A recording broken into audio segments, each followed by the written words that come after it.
Welcome back, everyone. So this is part 2 of our series with the Schaper brothers, and this is with older brother and professional MMA fighter and EFC fighter Jesse Schaper. In this episode, Jesse outlines accurately what it means to be a fighter, what that world looks like, what the training looks like, what the routine looks like, as well as what it takes and the structures that are in place to make it as an amateur fighter all the way through the ranks to the ultimate goal, which is the Ultimate Fighting Championship, the UFC. What I like about this episode is Jesse is candid about his adversity that he's had to overcome and what fighting means to him personally and how it's given him an opportunity to express himself in the most constructive manner that he can and to develop positive habits, as well as the intensity at which you practice is going to dictate how you perform under pressure. I absolutely love it when we got into that because it can be taken on principle and applied to absolutely anything. So the intensity at which you practice is going to dictate how you perform under pressure. Enjoy this episode. As always, like, share, subscribe, and enjoy.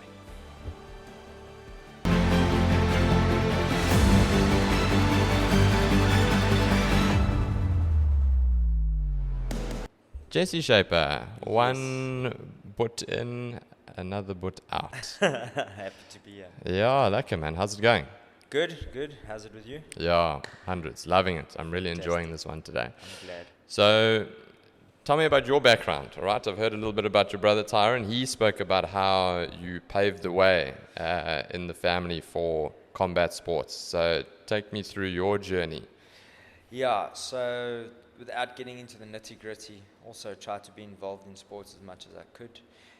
Wasn't as talented as Ty was.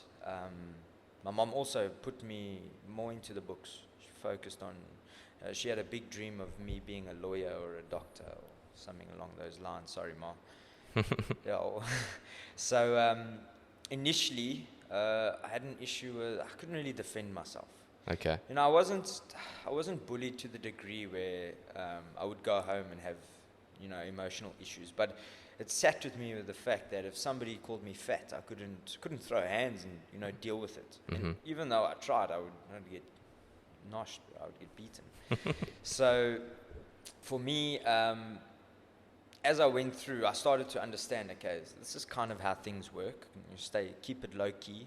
But at the same time, I felt like I wasn't living up to my full potential. I didn't have the confidence. I wasn't really putting myself out there. Yes, in school and school activities, it's easy. You got teachers to say, hey, stop saying that. But, to get involved in the social life of a normal kid, it was difficult for me because I wouldn't put myself out there. And then, getting into high school, the school we went to, Benoni High, at the time, everyone believes it's rough and you hear stories and everything. I remember the first day I was or second or third day at Benoni High, I saw 2 matrics in a bathroom that I was getting changed in. They closed the door and they had their way with each other, man. It was brutal. And I realized, if I don't do something about this, if this happens to me, I'm going to be on the bad end of the stick. So actually, I kept quite low key in high school and played rugby, enjoyed rugby. I had developed quite a good knack for rugby, and one game playing against Primrose, a guy decided to get stuck into me, and I woke up with him still hitting me. And after that, my dad actually said to me, because I asked my dad a few times, hey, just teach me how to fight at least, I don't mind defending myself, but I need some sort of direction. And obviously he didn't really know what to do, but my uncle did. Rocky. So got involved in a little bit of basic boxing from the age of 15. Then lucky enough, my high school had a gym there run by one of my first coaches. And through there, I spent about a week at this gym every day. And I realized from that point, if I can turn this into money, this is what I'll do for the rest of my life. So So you knew immediately. Yeah, 100%. First exposure, you were like, 100%. this is me, I'm in. That's it. And then it got even worse when I had my first fight. I wouldn't say worse, but my You got more hooks. that's it. And everyone thinks my first fight happened at 19, but I was 15. Yeah. I had my first unsanctioned fight. And 24-year-old walked into the gym, big guy. Went to my coach and he said, "No, I want to fight one of you fighters." So my coach said, "Sweet, I'll put my gloves on." And the guy said, No, I want to fight him. And he pointed to me. And I still thought, yo, that's a bit odd, bro. Like, everyone in this gym is your age. I'm the smallest, I'm the youngest. And then my coach looked at me. I said, "Yeah, let's fight." And we started off. I mean, the fight didn't even last that long. It was like a couple minutes. I used to have the video. And I ended up finishing him with a knee to the chest. He dropped, went down, and I realized, hey, this is lacquer. This is better than I thought it would be. And from there, got more in touch with my uncle, Rocky, who at the time, he was actually, he didn't tell anyone, but he was involved in fighting quite heavily. And he'd made some big connections, still massive names that are in the industry today. And he eventually started taking me every school holiday. Every school holiday I'd go and stay with him for a month, and he would just drop me off at a gym during the day, and I'd spend the whole day at the gym, train whoever came in. I would train with them. I'd ask them to teach me, and from 15 up until today, that's all I've done. And how old are you now? I'm 28. 28, so for 13 years, eh? 13 years, consistently. I won't lie, there was a gap where, obviously, what I learned within the fighting, especially the grappling arts, I could transfer over to rugby. I didn't stop the other sports, but I just made fighting my focus. And eventually it got to the point where I started doing well in rugby, and I decided, okay, let's shift the focus to rugby. And I tore my ACL, and that ended all type of traditional sports, running, kicking, anything to do with movement. And I went straight back into the fighting. And funny enough, when I got the MRI done and everything, I went to a doctor, and the doctor looked at me and said, you'll never do sports ever again in your life. So I looked at him and I said, I'll show you. Not only will do sports, I'll be a world champion one day. And from there, my gran was with me, funny enough, she swore him. I went, and from that, I was still in a brace. That day, I went and I did a 5K jog in my brace. I said, if I can get through this, there's nothing that can hinder me going forward. And that's all I did every day. It chipped a little bit. Eventually, I got to the point where I could utilize the knee, but it wasn't in full recovery. And where I think, for me, fighting changed was when I met my wrestling coach, Richard Adenall. Now, the only reason I actually introduced myself was because he didn't have his shirt on. Now, I had a big thing about looking good. I really wanted to have a good body. Just for me, if you have a good body, the work you put that goes into a good body is not only training. It's nutrition, it's discipline, it's consistency. It's everything you need in life to succeed. And it's simple. You apply it to your own body, and you are your own advert. For me, I see a person with a good body, especially in an older age. I see someone with a good body, and I know for a fact that person is disciplined. Yeah. Because the proof is in the pudding, as they say. And I saw him, and he didn't have a shirt on, and I still thought, geez, like, that's what I want to look like. You know, I'm doing all this running, and I must just go do what he's doing. So I walked into the gym. It was like 200 meters from my house. Walked in. I looked at him. I said, what do you do? He says, I'm the wrestling coach. I said, okay, are you here every day? He says, yes, every day. Next day, I signed up. And for the next 2.5 years, 6 days a week, 5 to 6 days a week, 2 hours a day, I wrestled. And eventually, I got good enough to where my coach said to me, come, let's take you provincial. Let's actually make a career out of this. And then JP Kruger, current EFC coach, EFC fighter, he was training with Richard to basically build his wrestling. Richard was very well known, and he's a double Commonwealth silver medalist. Wow. Okay. Yes. So he's proper legit. And he also enjoyed the submission wrestling. He enjoyed MMA. So we actually came to an agreement. He would teach me wrestling, but I taught him boxing. But I definitely didn't teach him as much boxing as he taught me wrestling. So JP Kruger came to the gym one day, and he saw me wrestle. And then after wrestling, I would go and hit the bag. And he came to me and said, listen, bro, you've got some good hands. Why don't you get involved in MMA? And I said, funny enough, I used to do it. Went through to his gym. And then that was that. I went back to my wrestling coach. I said, I'm sorry, coach, but I want to do MMA. This sport, there's something different about this sport with regards to how you progress. Like I say, the differentiation between boxing and MMA is simple. You can get away with savagery in an MMA fight. You can be a complete beast and you can get the win. Boxing, you can't. Boxing, you're a chess player. Boxing is all about the mental game. Yes, the physical game is important, but at the end of the day, if you're a professional boxer, you've already got that instilled. You know, if a boxer comes to me, I had a bad camp because I didn't do enough running, that's not my problem. I'm sorry, it's ill discipline. You shouldn't even be a professional then. Yeah. So all the losses you acquire ultimately come down to your mindset, your mental game. And if you apply enough of that, you apply enough effort into your mental game, the physical just comes with it.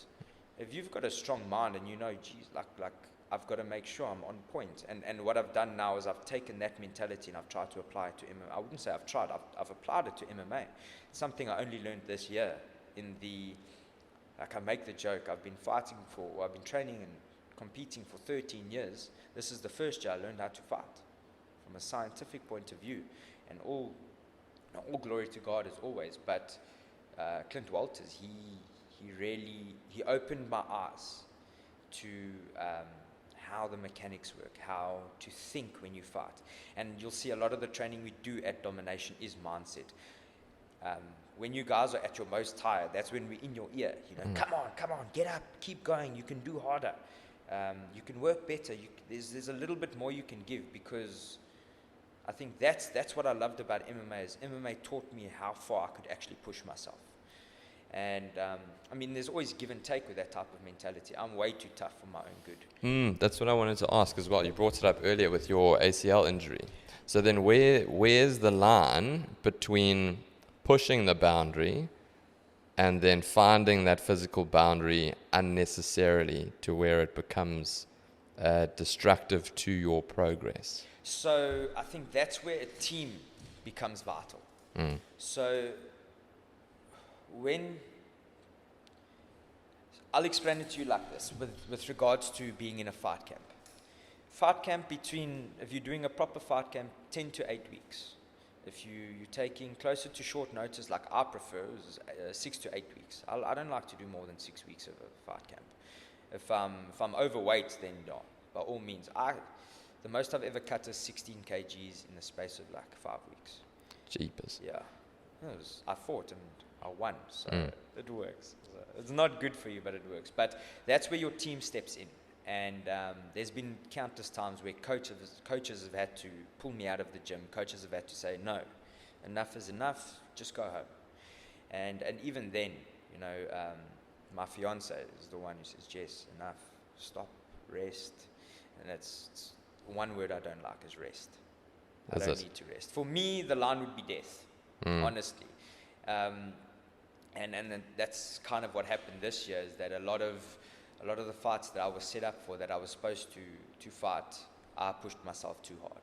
You know, the weight cut was too hard, or there was an outlying injury that I just ignored or didn't tell anyone about. And then, to my detriment, 3-4 weeks later, where it's the point I can't even move my arm. I battled with the shoulder. Then, so drawing the line, I think, is something that you need to learn.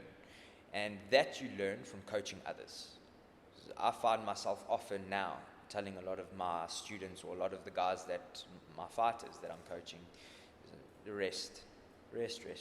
And I've learned that over the last couple months. I see guys coming into the gym looking like they haven't slept for days.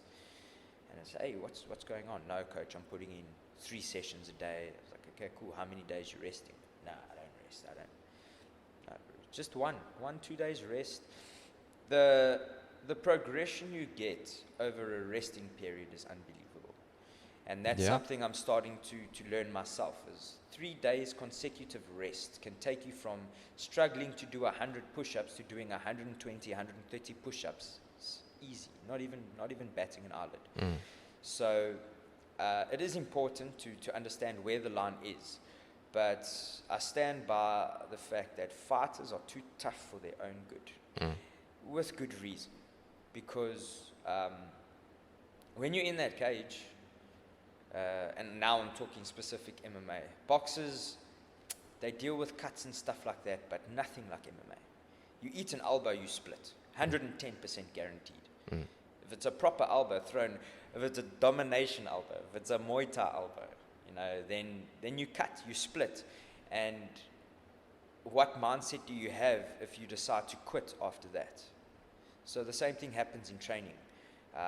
You'll throw a kick, land on a knee, and your shin is aching. What, you show that person that it's sore, or you just carry on and you fight through?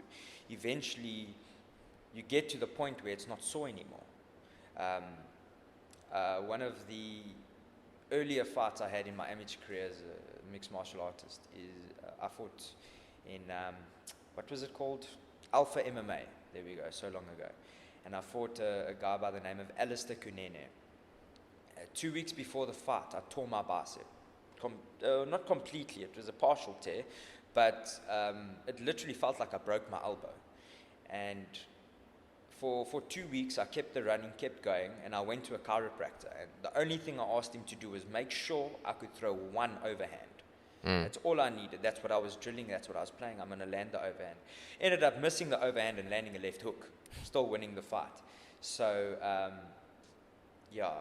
with regards to that line, I think it's all dependent on your team. Your team, you need to trust wholeheartedly to protect you, to look after you so that you don't have to do that. Yeah. When I train, I train as if I'm a crash test dummy. I put myself in the worst situations as much as I can, purely to get comfortable there. As Kaya, my coach Kaya likes to say, we don't train at training, we die at training. So that when we step in the ring, we're ready to kill. Because we know what it's like to die. We don't want to be in that pace. We don't want to. We don't want to find ourselves in that situation. So we do everything we can to avoid it. But if it's there and you find yourself in that situation, you've been there before. Yes. So that's what I like to do. And there's not many strikes I haven't really felt. The worst I've ever eaten was a knee to the face over here, just above the eyebrow. 15 stitches, and it split all the way through to the skull. And that happened 4 days before my EFC pro debut. Yeah, so my pro debut was supposed to happen in December 2022. And that split is ultimately, that shot, I like to say, it was an intervention from God, because I was stuck in Joburg. I was stuck in a terrible place, the East Rand, where I couldn't find any traction to my career. All the fights I was having, it literally felt like it was a fight leading up to the fight. And I knew that wasn't supposed to be the way. You're supposed to enjoy fight camps to a certain degree. You're supposed to look forward to fights. And it got to the point where I just felt the need to hurt, the need to get in and just get it over and done with and get to the next fight. And the same thing, it felt like a rush. And that knee landed before and I'm grateful it did. I probably would have lost my debut. And when that knee landed, funny enough, 2 days later, my uncle was in Joburg and he asked me, listen, I've just taken over a gym called Domination. Are you interested in helping me manage it? And I didn't even think twice. I said yes. Without consulting my fiance, without speaking to anyone, I packed my stuff and I went to Durban for a week, gave it a test run, came back and I told my fiance, you better make a plan, you better get your stuff ready, we're moving to Durban. And that's what we did. I'm sitting in a podcast room today. So obviously that was the right choice, I feel. And I do feel God stepped in there, because the only other person other than the Lord himself that will stop me from fighting is my coach. Okay. Nobody can tell me otherwise. Not even him. Yeah.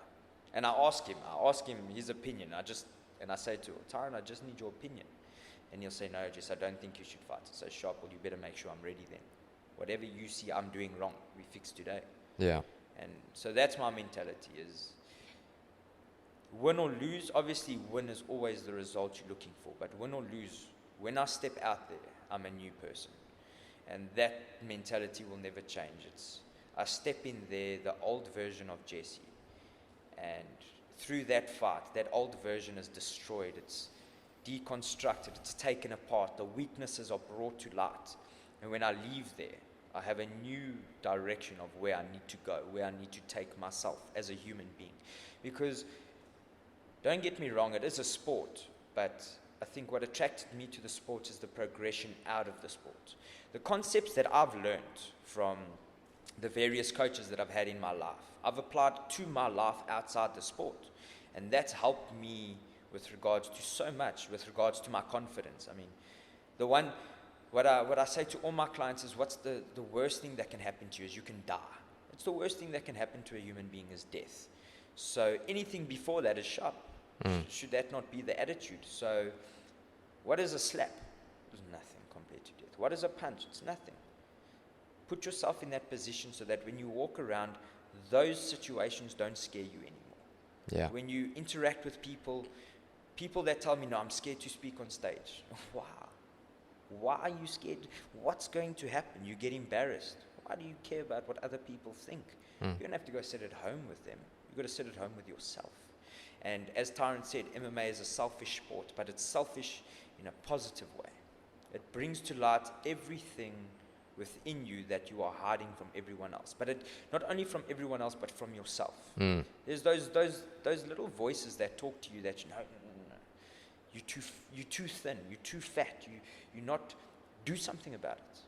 Nobody's telling you that, you're obviously telling yourself. Don't just sit and say, oh, I'm terrible. Get up, go for a jog, go for a walk. Stand. It's simple things like that I learned throughout my career that's actually helped me become the person I am today, and the person I'd like my daughter to look up to. And that was a big change. I think I actually started taking MMA seriously when my daughter was born. Hey, funny enough, there was a period where I stopped MMA, stopped fighting entirely for about 3 years. How old were you then? 20, just after my MMA debut. I fought at 19, won that fight, landed massive sponsors, massive contracts. It was a brilliant fight. And yeah, I was the underdog completely. The oak was 4 kgs heavier than me, and I ended up putting him to sleep in the 3rd round. Steve O'Law, what's up, Stevie? Still chat to him. He knows I owned him. Put him to sleep and landed the contracts and everything, and my head swelled to another level. Started to jaw, decided, no one can touch me. And got mixed up with the wrong crowd, the whole story, and I ended up spending 3 years in house arrest. And during that period, I met my current fiance, and my daughter was conceived, and she was born. And they actually got to, there was a point where I just stopped doing everything. I just sat at home, just literally sat on house arrest. I had to go do community service. I had to attend, I got arrested for cultivation, distribution of marijuana, or Zol, that's what we call it there in Joburg. And I did that because I just got lazy. It was easier for me to make money that way than to get up and go for a 5K run. So it was easy. I still had the reputation, and that's basically what I lived off of. Oh, I'm Jesse the cage fighter, but I also sell Zol. So why don't you come get some stuff from me? Yeah. And I got arrested, got caught, got arrested. Spent a couple nights in the holding cells. It was about 8 months worth of trial. And then they said, no, 3 years house arrest, this is what you're going to do. You got to go to rehabilitation, you got to do that. And I did it. And funny enough, through the rehab program, I realized, I need to get the old Jesse back. I need to get myself back to where I was when I was 19. And my fiance came to me, and she actually said to me, enough is enough. Come, you can't just sit at home. It's awesome to be a stay-at-home dad, but it's time to start providing. It's time to start being a man. So I said, okay, all I need is $500 a month and I'll get back into boxing. Went to the first coach I had, the one that coached me in the high school, Zoran. I went to him and I said, this is my situation. This is where I am in life. I've lost during that period. I made sure I got back into training somehow. Lost a little bit of weight, and I said, get me a fight. That's all I need. First fight I had was at 84 kgs. Boxer, rocked that oak. It was a white collar. Then I said, okay, cool, let's move on to the next one. And slowly I built myself up to the point where I was finally comfortable. Got into personal training. I hopped from job to job. I was even a builder, worked for 3 months for free. And eventually got to the point where I was confident enough to understand that I could make personal training work. Went to a coach that I worked for when I was 15 years old at Planet Fitness. I went to him, Tepo. We're still in contact today. He wants me to go through to Joburg to do some seminars there. But got into contact with him and I told him, whatever I need to do, Teps, you are the man I want to work for. I really value how you've helped me. Got me a job, not even 3-4 weeks later. And from there, I never looked back. Kept pushing the fighting, win after win after. Couple losses here and there, fights I shouldn't have taken, but took them regardless. And then COVID hit. And that was a massive opportunity for me because obviously with all the gyms shutting down, nobody was willing to take the risk. I don't know, for me, I didn't necessarily believe in the whole COVID thing. And I decided to let everyone know I'm still up and running. I'm still willing to coach. And eventually we set up a little gym in my mom's backyard. A couple bags, some cricket balls here and there. Focused on the fitness essentially, then started trying the boxing for myself, getting the MMA going. And by the time COVID was, ripe, everyone, gyms were shut down, I was opening a gym, opening a facility. We'd found a little space that was hidden. We were sharing a property with one of my aunts, and she said, nobody knows that we've got this space at the back. You can turn it into a gym. We're happy as long as we can train. Cool. I'll be honest, we didn't know COVID protocols, and not once did we have any COVID outbreak. So that's when I realized, okay, well, this is now my opportunity to kill the market. We eventually, Marshall Fitness got to a point where we had 3 fully kitted facilities, and all facilities were pumping. We had about 60 to 80 clients between the two of us, only us two coaching. And needless to say, we were busy all the time. The weight loss was like, it came part of the job. Yeah. So from there, I don't know what happened. Had a run-in with a few guys that were upset with the fact that I was taking over the industry. And, you think in life, business is understood as business. It's not personal. But in fighting, everything is personal. Nobody takes it as business, other than myself and the guys from Domination. We understand the difference. But a lot of the guys in the East Rand took it as like a personal attack. You're taking my clients out for better service. What do you want me to do? Yeah. I'm not going to say no to income. So I think after we had an incident at the gym where we had 5 guys came to fight me. And I didn't fight. I'll be honest. I ran. I'm clever. I'm clever before I'm tough. And after that, it left a bad taste in my mouth, and I couldn't get back the urge to get back into the gym with regards to coaching or all of that. And I started focusing on myself. And then slowly, as the economy got worse in the East Rand, people stopped paying for health and wellness.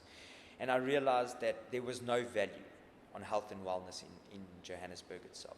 Money was the drive. And when I stopped caring about the money and started caring more about health and wellness, people refused to pay for that. Because I started saying, I'm going to charge extra, but I'm putting more time. And the reason I'm charging extra is because I want more to offer you. I need to spend money to make money, but I need the money first. And this is where we're going to get it. And nobody really took to the idea. Different story in KZN. People actually put a value on health and wellness, even more so on combat, which was very surprising for me. And I made the distinction. Joburg has all the fighters. KZN has all the coaches. Ah, really? Yeah. Yes. Yes, The that's coaches interesting. in KZN care a whole lot more About the person, about the person rather themselves. than Yes. the Bar money. one or two coaches in Joburg, but majority of the top class gyms, they run it like a factory. Mm. Get the fighters in, get them in the cage, get them to professional, we start making money. Yeah. Whereas over here, it was the first time I was told, you need to slow down. You need to think of your family. You need to think of your health. You need to think of your future. Mm. And that was something that was never ever brought up to me. And I say the fights that I've lost, except for one, I should never have taken. I'm happy I did. I realized that I can be a monster slayer if I need to, and it's actually given me the confidence now to go up a weight class as opposed to, fighting myself. I'll just go fight a monster, slay the monster, and build my credit like that. Yeah. Small guy in a big division makes no difference. You got the right technique, you know the mechanics of the sport. Mm. Strength doesn't play a role. So tell me about then the EFC, right? And then how does one transition from amateur mixed martial artist to EFC to then the big time UFC? Be a lot more simple than boxing is. A lot less politics, purely because fights can be finished in MMA. There's so many ways to finish a fight in MMA. Boxing, you really set with one way. You're knocking the guy out, or you got to put your hands in the judges.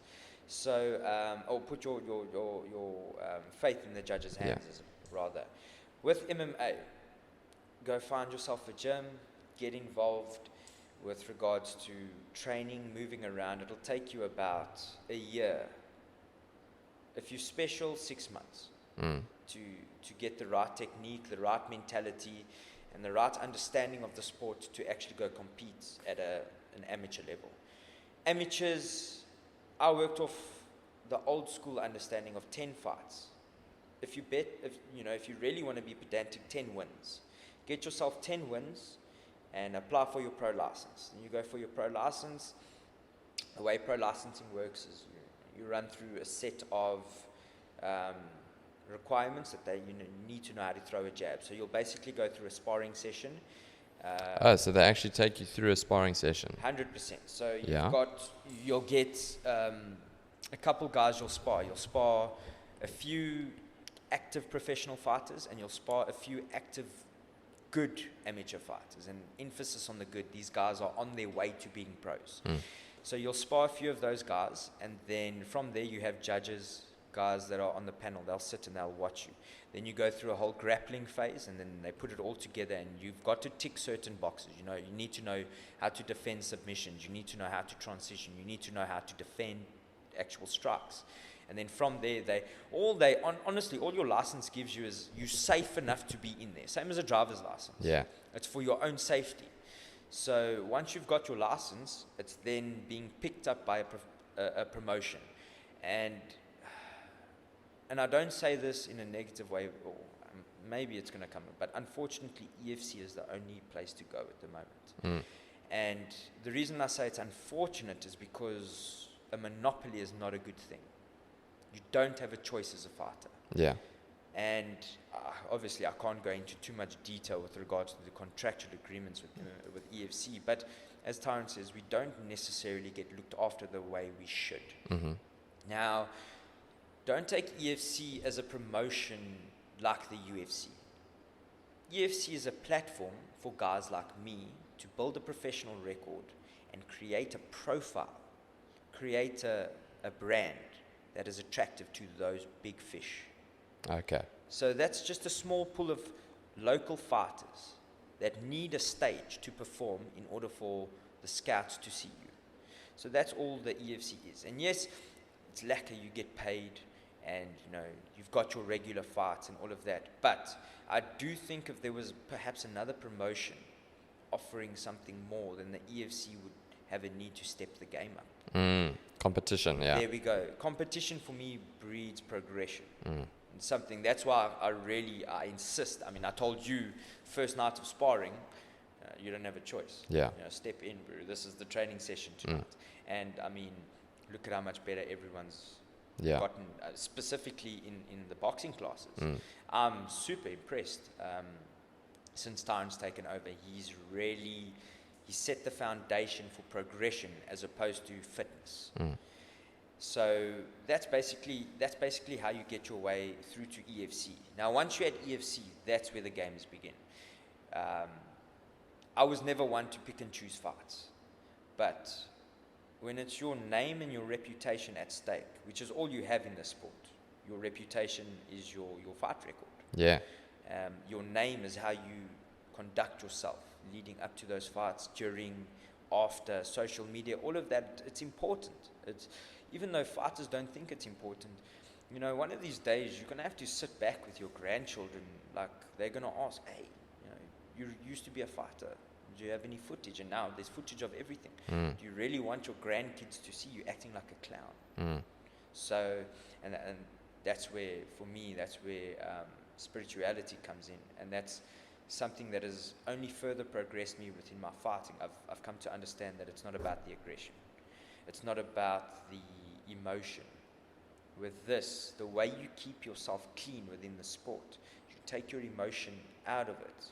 Find yourself a nice set of morals that you stick to entirely within all your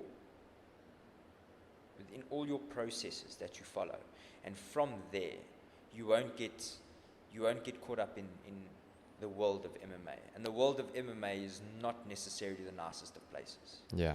When people hear MMA or they hear cage fighting, it is brutality, and that will never change. MMA is a brutal sport. So when you're playing on the platform with EFC, how you set your foundation there, it is a game. You pick and choose the fights because you want to go into a title fight being 6-0, 7-0, not 5-5. Yeah. Yes, you've got your 5 wins and you may be on a 5-win streak, but you had to get drilled 5 times before you realize you need to start picking and choosing fights. Not only that, think about your future. You're going to put yourself in a situation where you could possibly, you've already done that. You've already put yourself in a situation where you could get knocked out. Why not give yourself the best chance? Number one is your training. Make sure you've got the right team. Make sure you're putting in the effort. Number 2, get yourself someone who cares about you, to be in your corner, that you completely and wholeheartedly trust. And that's your head coach. That's your coach. It's Kaya for me at the moment. And number 3, pick and choose your fights. If somebody gets offered to you for me, number 1, the Lord needs to guide me with that. And I pray before I accept any fight. And number 2, just have a look at the O's record. I'll give you an example. I got offered 2 fights in December. So I've been itching to fight the whole year, and various things have happened to me that has pulled me away from the fight. Have had to take me out of training, take me out of fighting. And with the team I have now, they're not going to put me in a position where I'll be a harm to myself.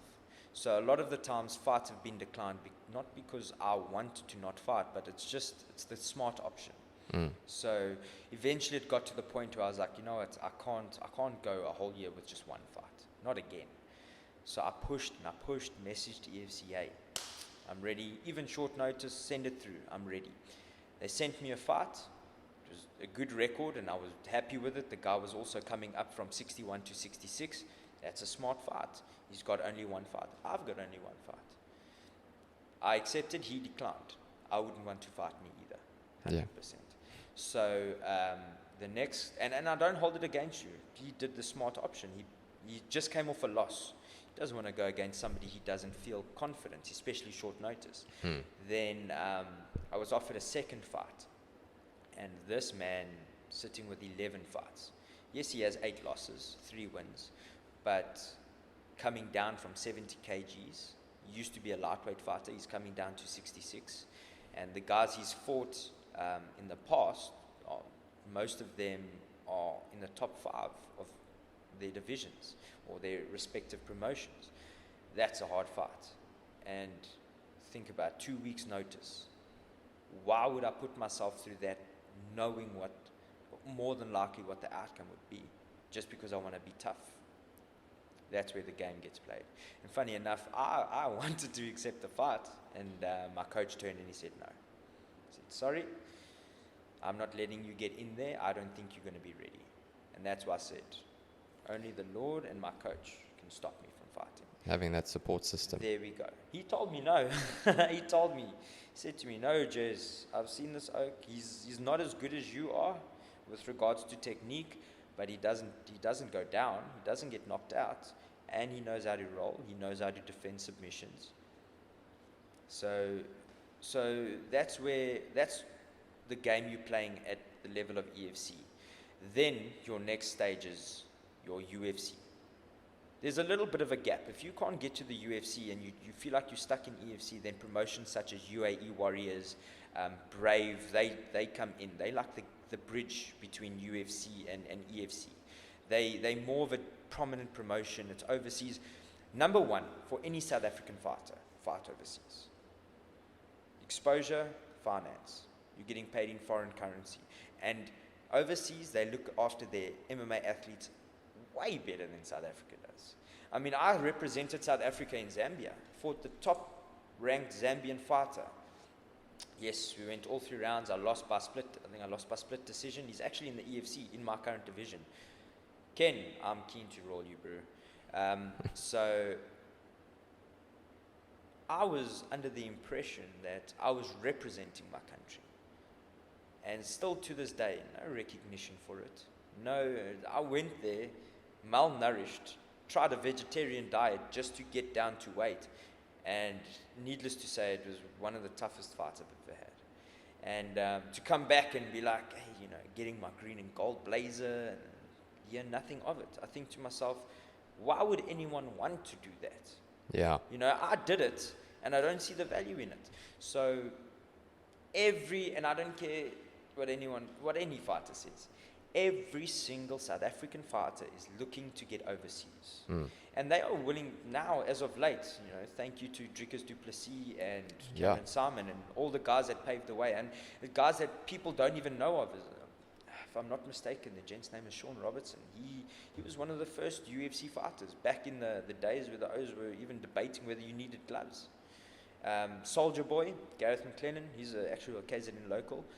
He was also one of the first few to run pots. These O's paved the way for us.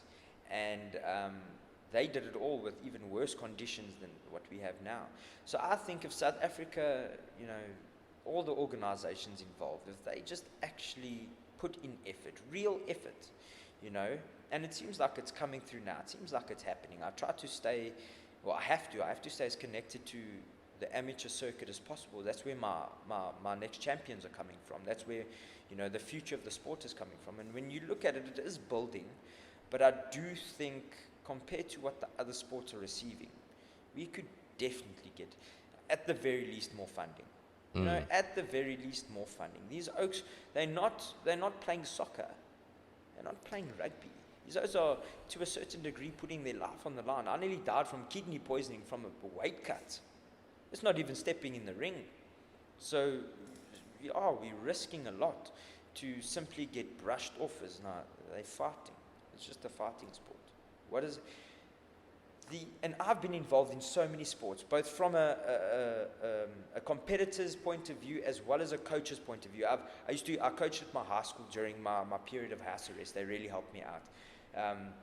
And during that period, I realized that when you're a coach, specifically, and not a teacher, just a coach, you have a different connection to those you are working with. Yeah. They put a lot more value on what you say.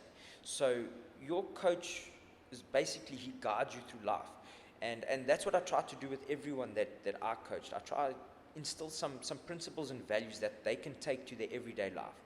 But with fighting specifically, your coach is doing this not only to help you progress, but to ultimately save your life in there. So, at the very least, pay the coaches, Yeah. Most of the coaches, they get out of the sport and they stop coaching, they stop being involved purely because they can't make a living off of it. And I can tell you as a fighter, I don't pay for training. I don't want to pay for training.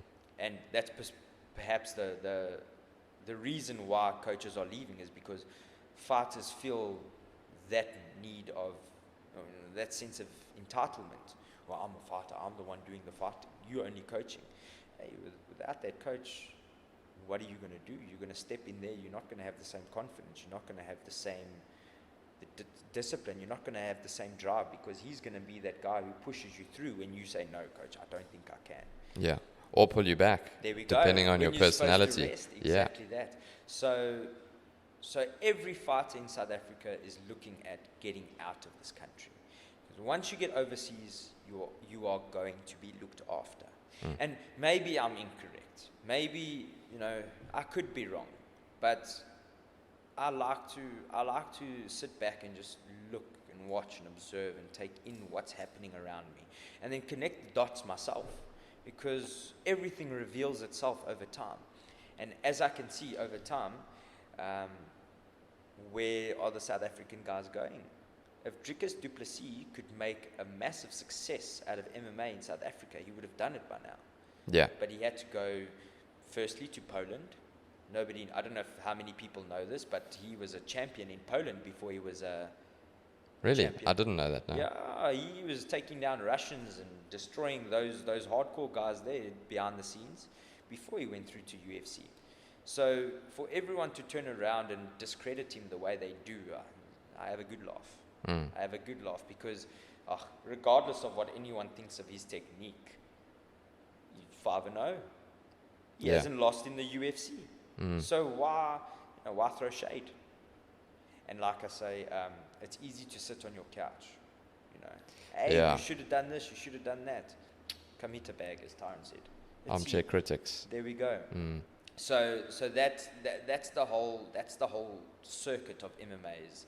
The goal is to take it from knowing nothing to creating this future for yourself, which ultimately gets you out of your country.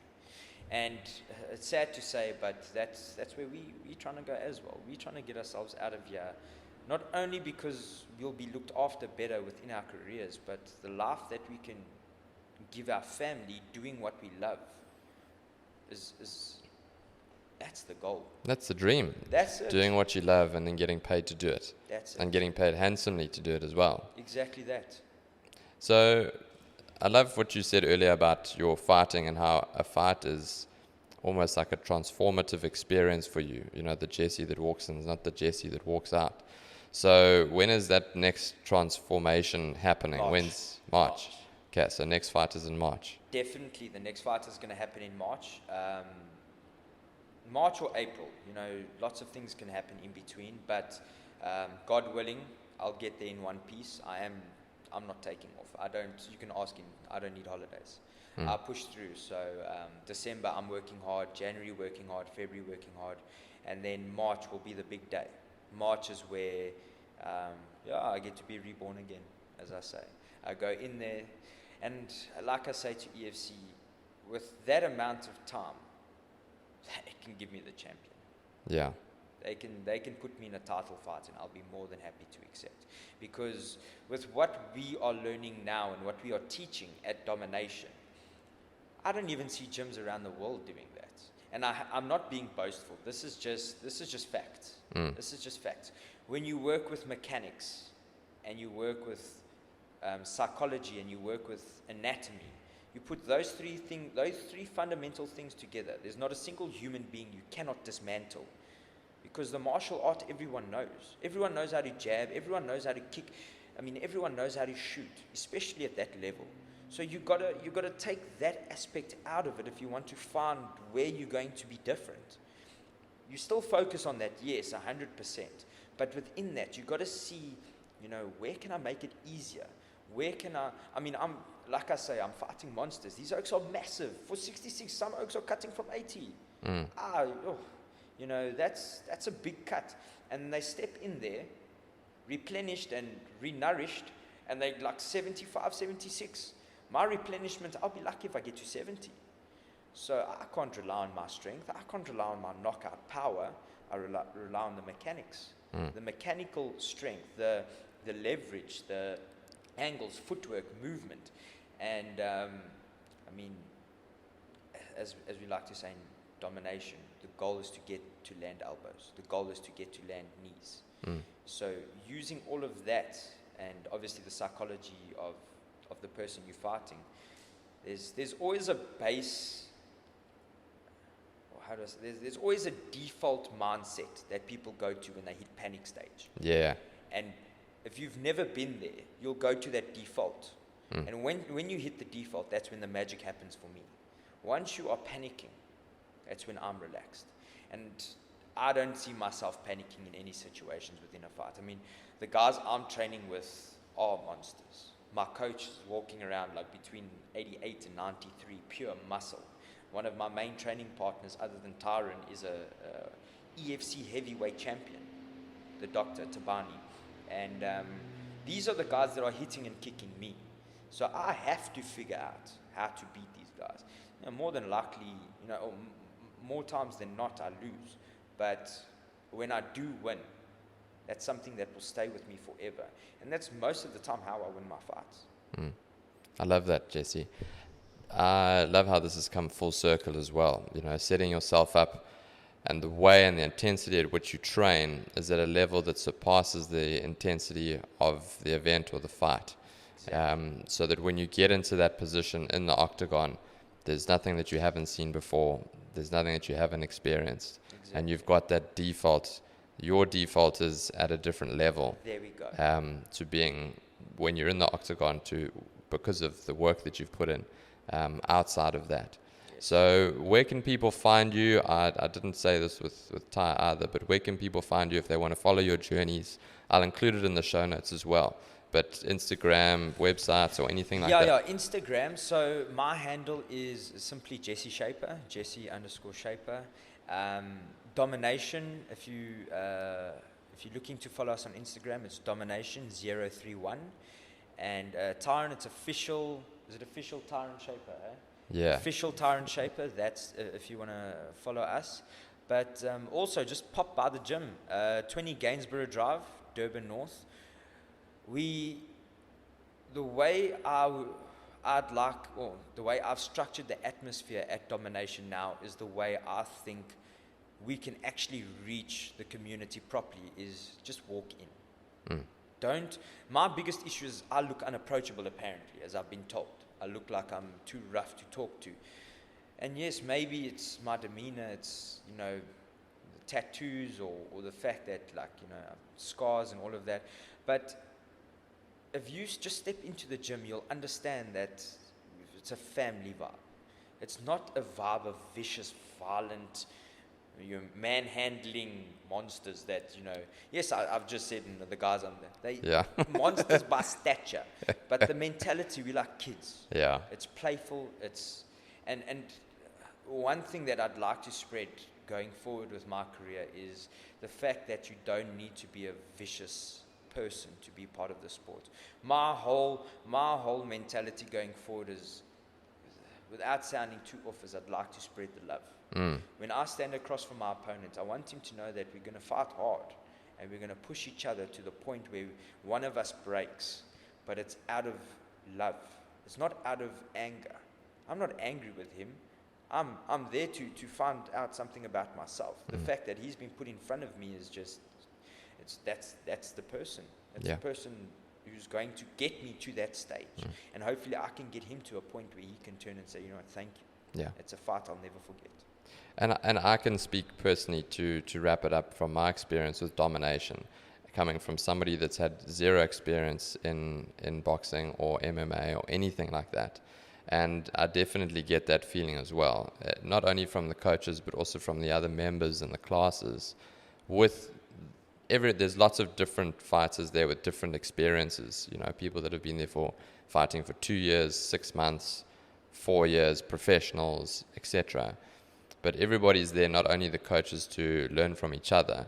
And me, as being a beginner in that sense, I've never felt like somebody's there to take advantage of me and the fact that I'm a beginner.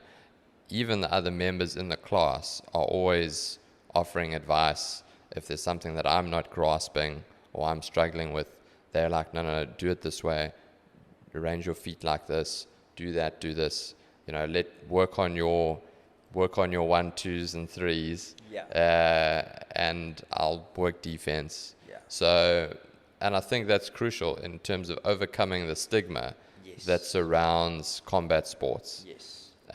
Because that is a big step in the right direction. If people can go there and feel like, despite their inexperience, they're still stepping into a space which is safe. Yes, that's exactly it. And that's certainly what I've felt so far with domination. So, and that's largely thanks to you guys. No, I'm glad. I'm really happy that's that from the outset, somebody that's come in as a beginner, as you say, you've come in, and if that's what you're taking away from your time spending in domination, then we're obviously doing what we're supposed to. Yeah. And also a nice little thing that I taught Tyron from when we started this is teach your clients as if they have to teach the next clients coming through. Because from there you won't miss anything. And you'll also continuously look at being meticulous with what they're doing.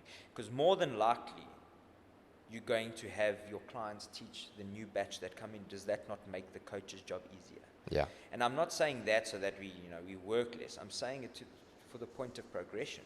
Yeah. Exactly. Yeah. I love that. Jesse, thanks so much for being on. Thank you very much. Have a good break, and looking forward to your next transformation in March. 100%. Lekker, bro. Thank you so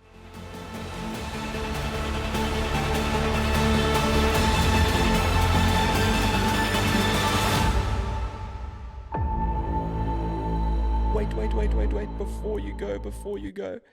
Did you enjoy that episode as much as I did hosting it? Please go on to Apple Podcasts or to Spotify, rate the show, follow the show, subscribe to the show, leave a comment and a review. Every little bit helps.